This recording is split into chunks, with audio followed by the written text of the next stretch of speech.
I stopped going near the abandoned house.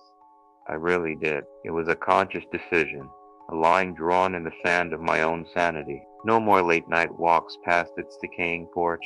No more letting my gaze drift up to that one dark, empty window on the second floor. I told myself it was over, that I was just letting my imagination get the better of me. But it turns out my decision didn't matter, not one bit, because now she was following me. It started subtly, so small I almost convinced myself it wasn't happening. It began with reflection. I'd be walking down the street, glancing at my own image in a darkened store window, and for a split second I'd see her, a flicker of a pale face, long dark hair obscuring her features, standing just over my shoulder. I'd whip my head around, heart hammering against my ribs, but the street behind me would be empty. It happened again when I was scrolling on my phone, the screen going dark for a moment between apps. There she was, her form superimposed over my own reflection.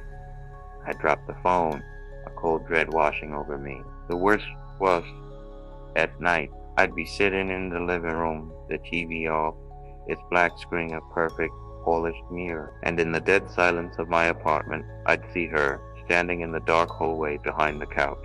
Every single time, I'd spin around, flick on every light I could find, and there would be nothing, absolutely nothing, but I could feel it.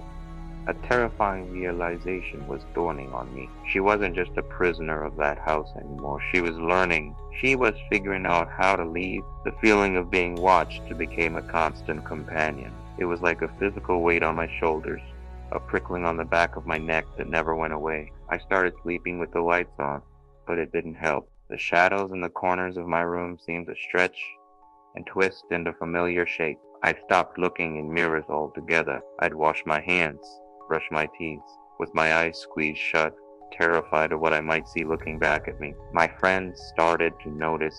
They'd say I looked tired, that I was jumpy. How could I explain that I felt like I was being stalked by a ghost, a specter that was tethered not to a place, but to me? I sounded insane. I knew that, so I said nothing. I just smiled and said I was stressed from work, but inside I was screaming.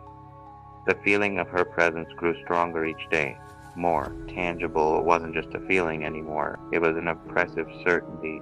Then came the night I'll never forget. I was in my apartment, trying to distract myself with a book, the silence of the room amplifying every tiny creak of the building. And then I heard it, breathing.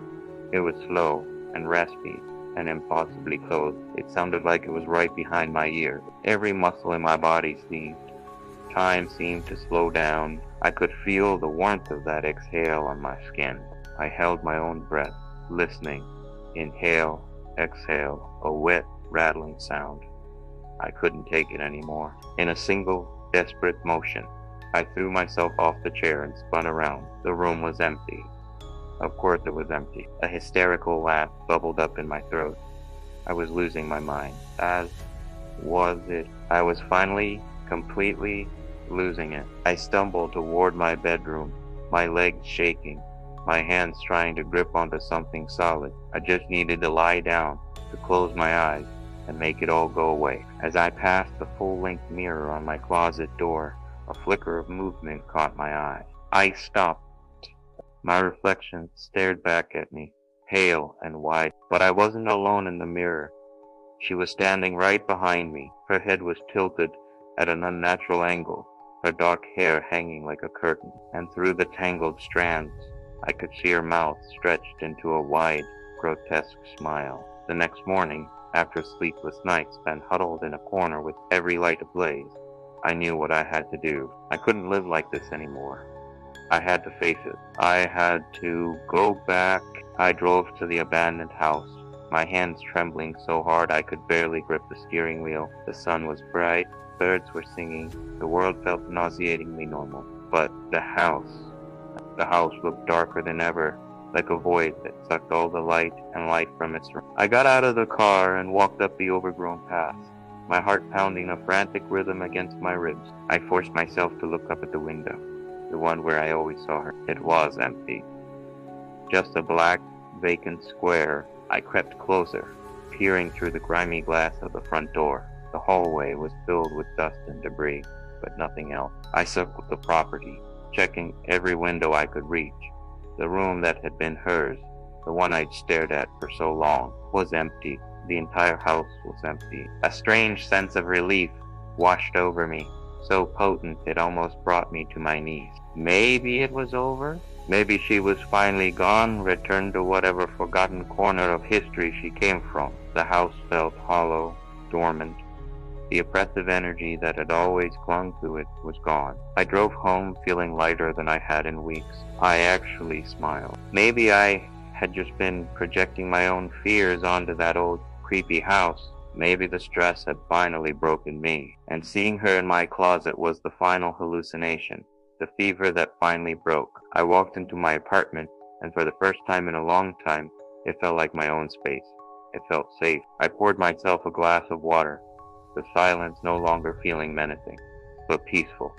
I took a deep, calming breath. The ordeal was finally over. I had my life back. As I turned from the kitchen sink, I glanced at my reflection in the dark screen of the microwave, and my blood ran cold. The relief, the hope, it all shattered into a million pieces, because in the reflection, standing right behind me, was her. Her smile was even wider now, a triumphant, possessive grin. That's when I finally understood.